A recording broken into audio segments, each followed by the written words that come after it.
Raz, dva, tři, čtyři.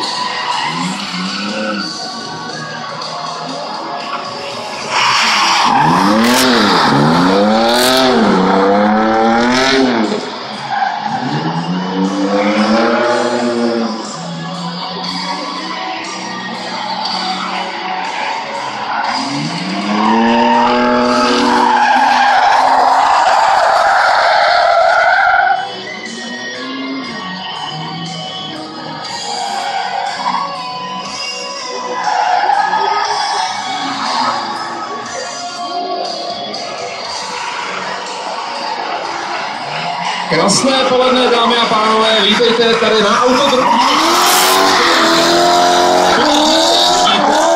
Na trati sestrovského asfaltu pouze trénink jednotlivých kategorií. Kategorii street i kategorii pro.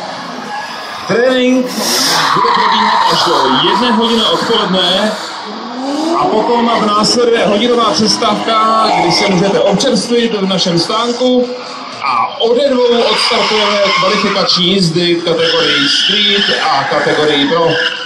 Důležitou informací je určitě to, že do závodu bylo převzato 20 soutěžních týmů, 30 soutěžních týmů, takže bude určitě na co koukat.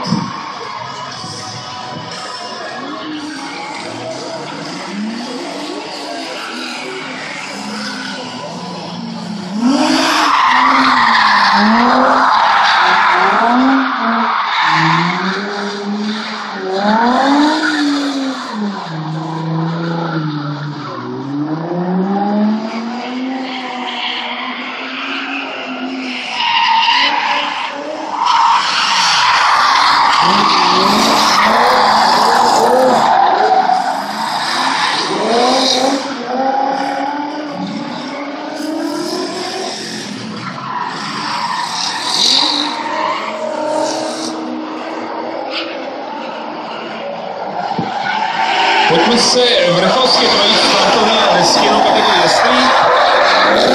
Číslem 9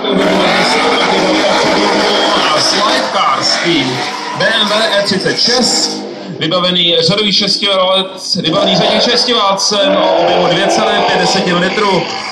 Se startovním číslem 14 v kategorii Street uvidíme Martina Maška, tým Night Garage BMW E34, to znamená pětková řada, vybavená motorem V8 o objemu 4 litry.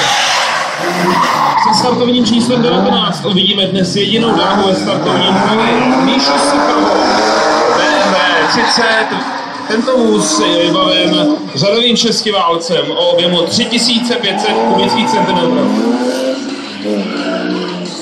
Se startovním číslem 20 uvidíme na trati kategorie Street Ivana Trnku, BMW E30, taktéž vybavené 3,5 litrovým řadovým šestiválcem.